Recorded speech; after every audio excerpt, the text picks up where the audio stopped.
Assalamualaikum warahmatullahi wabarakatuh. Dan salam sejahtera untuk kita semua.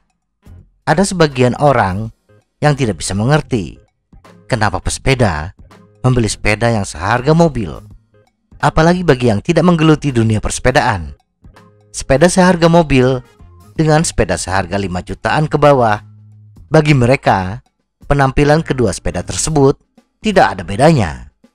Bagi mereka yang sudah pernah mencoba atau memiliki sepeda mahal, akan terasa perbedaannya, terutama untuk bersepeda di medan yang sulit atau bersepeda menempuh jarak yang lebih serius, 100 km lebih.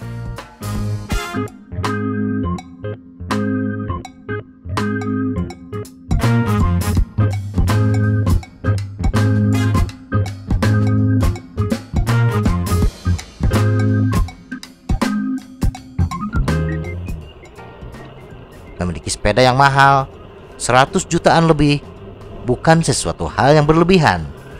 Bagi yang memang sanggup membelinya, akan terasa terlalu memaksakan diri bila dana yang ada pas-pasan, bahkan sampai harus mencicil hanya demi mendapatkan sepeda mahal.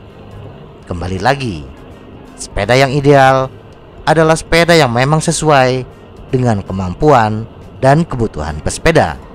Hanya karena sepeda itu murah, tidak berarti itu buruk, atau kita tidak bisa bersenang-senang mengendarainya. Sepeda yang murah, bila penyesuaiannya cocok untuk kita, akan lebih menyenangkan dibandingkan sepeda yang mahal, tetapi tidak sesuai dengan postur tubuh kita. Memang, membeli sepeda murah biasanya tidak disertai dengan layanan bike fitting.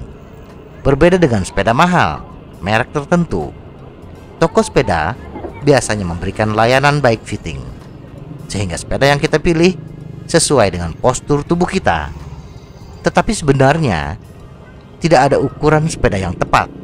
Bahkan sepeda yang digunakan peserta Tour de France pun bukan sepeda custom, tetapi menggunakan ukuran sepeda yang dijual di pasaran dan dilakukan penyesuaian atau bike fitting yang ketat, sehingga bisa sesuai dengan kemampuan dan kebutuhan pesepeda.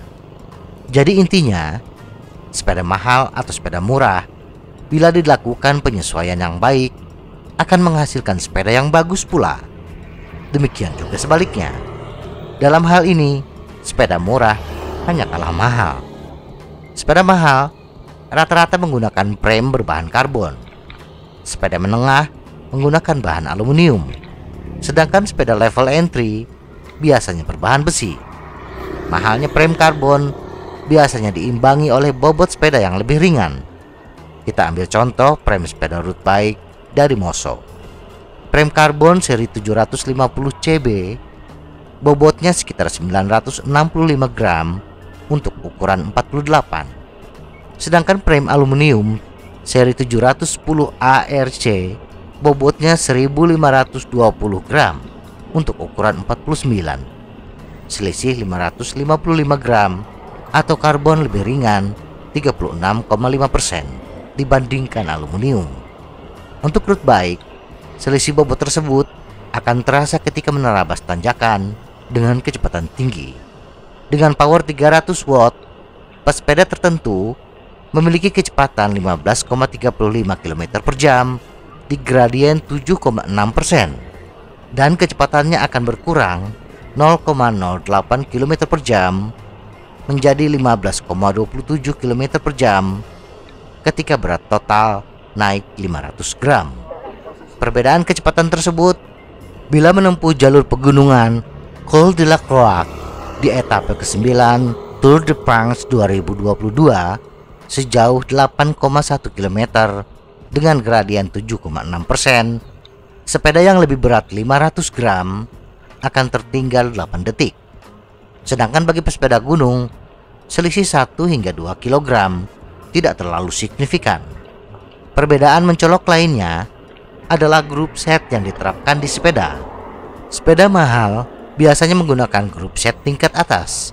Untuk road bike biasanya menggunakan Shimano Dura-Ace, SRAM Force E-Tape, dan lain-lain. Atau untuk sepeda gunung, menggunakan XTR atau satu level di bawahnya. Untuk sepeda kelas menengah akan menggunakan grup set kelas menengah. Sepeda murah menggunakan grup set kelas bawah. Perbedaan yang paling utama dari kelas grup set ini, di samping bobot, juga tingkat presisi dan fitur yang dimilikinya. Perbedaan bobot lebih mencolok bila dibandingkan dengan perbedaan bobot dari frame, berkisar antara 500 hingga 1000 gram. Sedangkan tingkat presisi biasanya berkaitan dengan perpindahan gigi. Bagi MTB, apalagi ketika menghadapi tanjakan curam, tingkat presisi perpindahan gigi sangat dibutuhkan. Sedangkan bagi road bike, yang biasanya kondisi jalur tidak mengalami perubahan secepat jalur MTB, yang paling mereka butuhkan adalah kerapatan kok. Sprocket yang memiliki jumlah gigi berurut akan lebih menghemat tenaga ketika bersepeda ratusan kilometer. Sedangkan untuk suspensi, khususnya sepeda gunung, sepeda mahal biasanya menerapkan travel fork yang panjang, yang murah rata-rata 100 mm. Di samping itu, fork mahal dilengkapi dengan fitur yang memungkinkan mengatur kelenturan suspensi.